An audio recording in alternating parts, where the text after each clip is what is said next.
Welcome to animated study class. मैं गौरव कुमार आप लोगों के लिए 16 सितंबर के जितने भी करंट अफेयर के क्वेश्चन बन सकते थे वो लेकर आया हूँ, जो आपके होने वाले exam like SSC, CHSL, CGL, RRB, NTPC, UPSI, DRDO, MTS आदि में पूछे जा सकते हैं। वीडियो शुरू करने से पहले मेरा आप लोगों से रिक्वेस्ट है कि वीडियो को लाइक व शेयर करें और चैनल को सब्सक्राइब करें। साथ ही जो लोग मेरे से नए जुड़े हैं उनसे रिक्वेस्ट करूंगा कि वो चैनल को सब्सक्राइब करें और बेल आइकन को प्रेस करें। इससे क्या होगा, इससे यह होगा मैं आप लोगों के लिए जो भी करंट अफेयर की वीडियो बनाऊंगा उसका नोटिफिकेशन आप लोगों तक पहुंच जाएगा और आप उस वीडियो को देख पाएंगे। ठीक है, मैंने इस वीडियो की पीडीएफ का लिंक नीचे डिस्क्रिप्शन में दे दिया है, आप वहाँ से इसकी पीडीएफ डाउनलोड कर सकते हैं। ठीक है, तो चलिए फिर आज का पहला क्वेश्चन देखते हैं। हाल ही में इंटरनेशनल डे ऑफ डेमोक्रेसी कब मनाया गया? कौन सा इंटरनेशनल डे ऑफ डेमोक्रेसी कब मनाया गया? तो यह 15 सितंबर को। कब? 15 सितंबर को हर वर्ष इंटरनेशनल डे ऑफ डेमोक्रेसी मनाया जाता है। यह किसके द्वारा मनाया जाता है? तो यूएन के द्वारा, यानी कि यूनाइटेड नेशन के द्वारा मनवाया जाता है। ठीक है, अब ये मनाया क्यों जाता है? लोकतंत्र को स्थापित करने और लोगों में लोकतंत्र के प्रति भावना को बढ़ाने के लिए, स्ट्रॉन्ग करने के लिए, बढ़ावा देने के लिए हर वर्ष इंटरनेशनल डे ऑफ डेमोक्रेसी मनाया जाता है। ठीक है, इसकी यूएन ने सन 2007 में घोषणा की कि हर वर्ष, कब? सन 2007 में यह घोषणा की हर वर्ष 15 सितंबर को इंटरनेशनल डे ऑफ डेमोक्रेसी मनाया जाएगा। और सन 2008 से, कब से? सन 2008 से प्रतिवर्ष इस दिवस को मनाया जाता है, इंटरनेशनल डे ऑफ डेमोक्रेसी को मनाया जाता है। ठीक है, अच्छा, 15 सितंबर को एक और डे मनाया जाता है, यानी कि दिवस मनाया जाता है, वह है नेशनल इंजीनियर्स डे। कौन सा? भारत सरकार के द्वारा हर वर्ष 15 सितंबर को ही नेशनल इंजीनियर्स डे मनाया जाता है। उम्मीद आप लोग क्वेश्चन समझ पा रहे होंगे। अब इसकी घोषणा यूएन ने, यानी यूनाइटेड नेशन ने की। तो बात करते हैं यूनाइटेड नेशन की। तो इसकी स्थापना कब हुई? 24 अक्टूबर 1945 को। और इसका हेडक्वार्टर कहाँ पर है?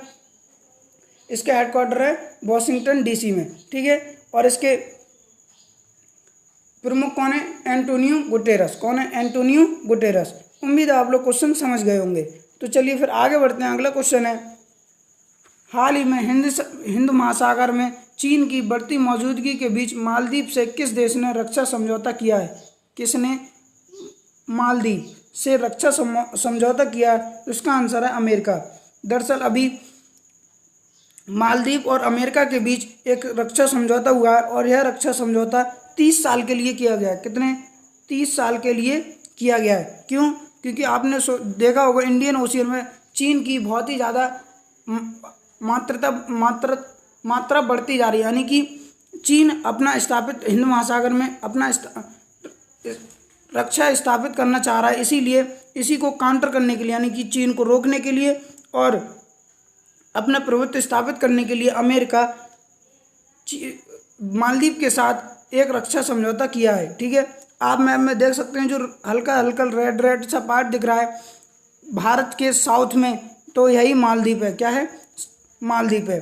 मालदीव की बात करते हैं तो मालदीव की राजधानी क्या है? माले। और यहाँ के प्रेसिडेंट कौन है? इब्राहिम मोहम्मद। और यहाँ के करेंसी क्या है?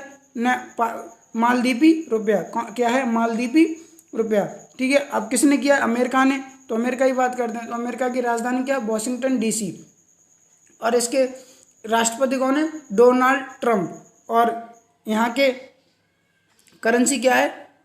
USA dollar. ठीक है, उम्मीद है आप लोग क्वेश्चन समझ पाए होंगे। अभी हाल ही में एक और क्वेश्चन बना था डोनाल्ड ट्रंप से कि इन्हें कब के लिए शांति नोबेल पुरस्कार के लिए नामित किया गया? तो सन 2021 के लिए। कब? सन 2021 के लिए इनका नाम शांति नोबेल पुरस्कार के लिए दिया गया है। उम्मीद है आप लोग क्वेश्चन समझ गए होंगे। चलिए फिर आगे बढ़ते हैं। अगला क्वेश्चन है, हाल ही में किस देश ने रूल ऑफ 6 नियम लागू किया है? कौन सा रूल ऑफ 6 नियम लागू किया है? तो इसका आंसर है ब्रिटेन ने।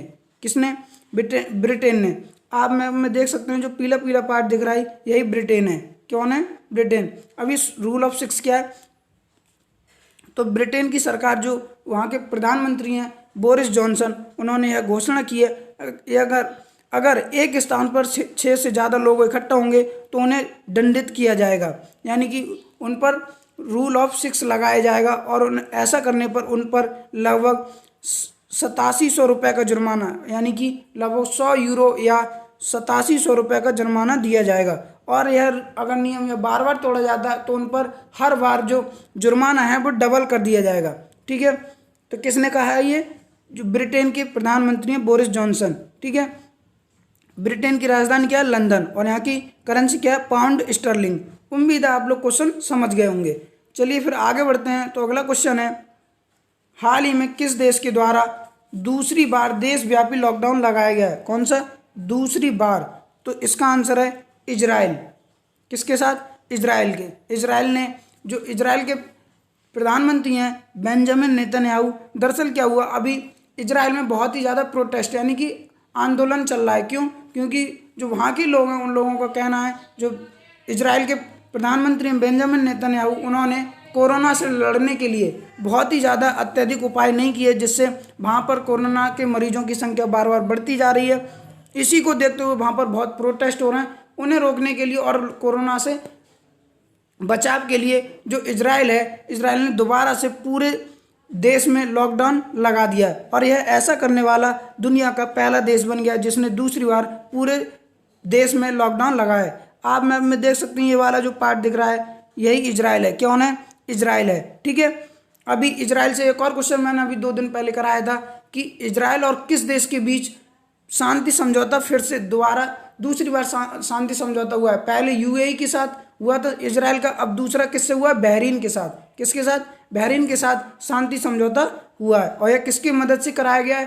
तो यह अमेरिका की मदद से, अमेरिका के जो राष्ट्रपति हैं डोनाल्ड ट्रंप, उनकी मदद से कराया गया है। किसके साथ कराया गया था? बहरीन के साथ। ठीक है, अब बात करते हैं इजराइल की। तो इजराइल की राजधानी क्या है? जेरूसलम, और यहाँ की करेंसी क्या है? न्यू सिकल, और यहाँ के प्रधानमंत्री कौन है? Benjamin Netanyahu. उम्मीद है आप लोग क्वेश्चन समझ गए होंगे। चलिए फिर आगे बढ़ते हैं। तो अगला क्वेश्चन है, हाल ही में अरुण जेटली स्पोर्ट्स कॉम्प्लेक्स को कहाँ बनाने की घोषणा की गई है? तो इसका आंसर है जम्मू कश्मीर में। कहाँ पर? जम्मू कश्मीर में।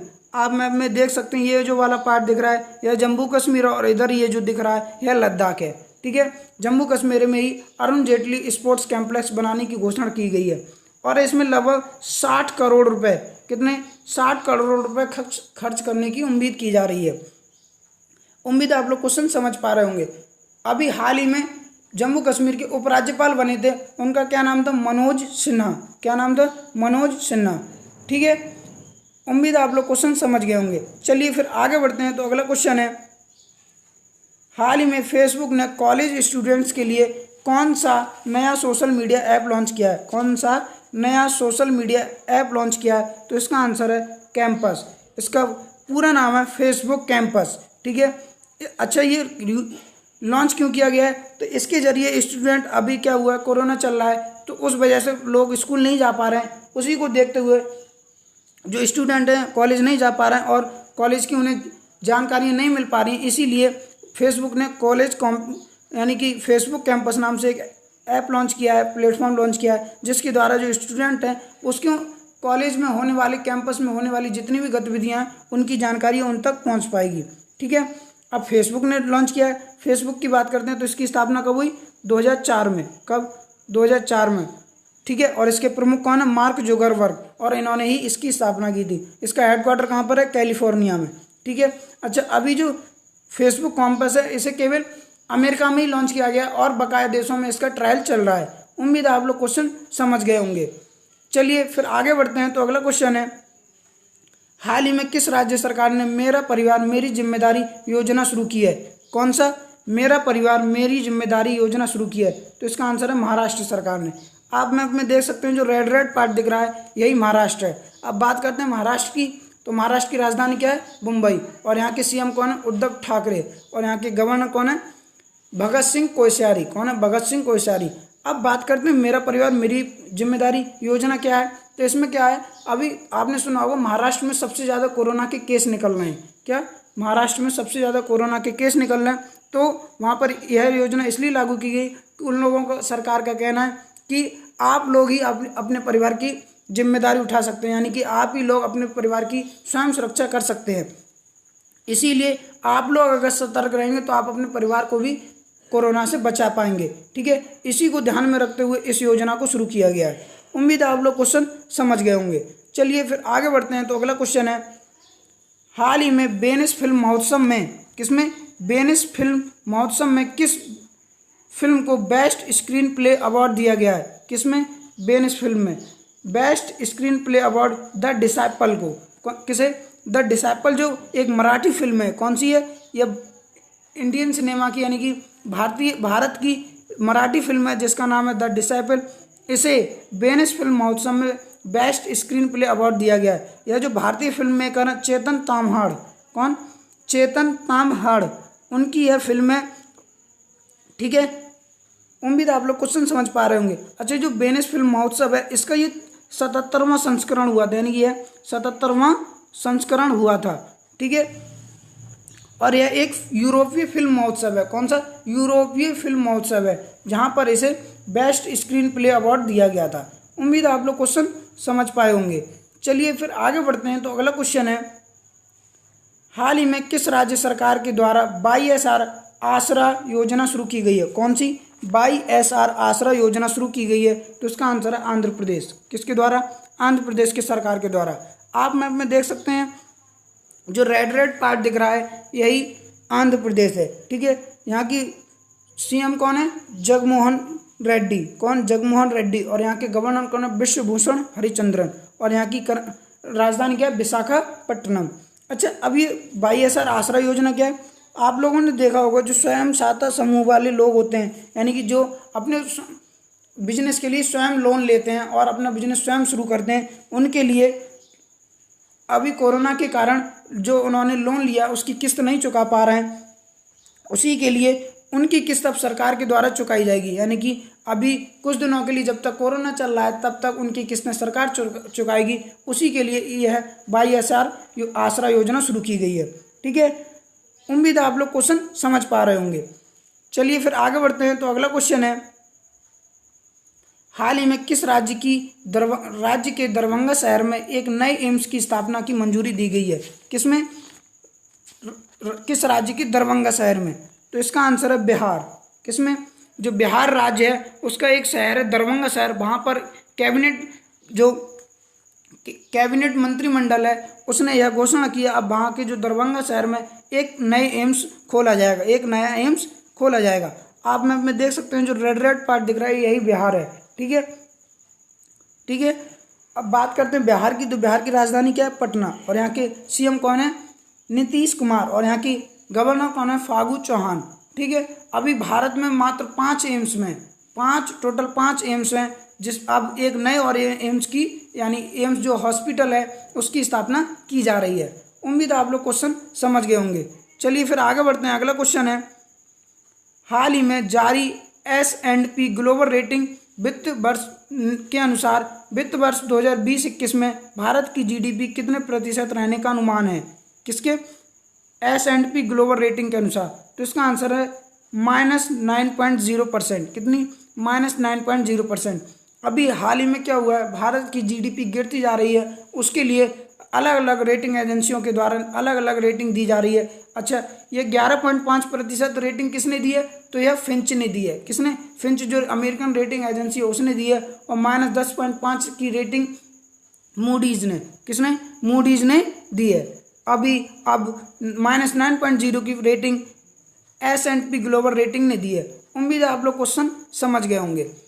तो मेरा आप लोगों से एक बार फिर से निवेदन है कि वीडियो को लाइक व शेयर करें और चैनल को सब्सक्राइब करें, साथ ही बेल आइकन को प्रेस करें और इस वीडियो को ज़्यादा से ज़्यादा लोगों तक, अपने फ्रेंड सर्कल तक शेयर करें।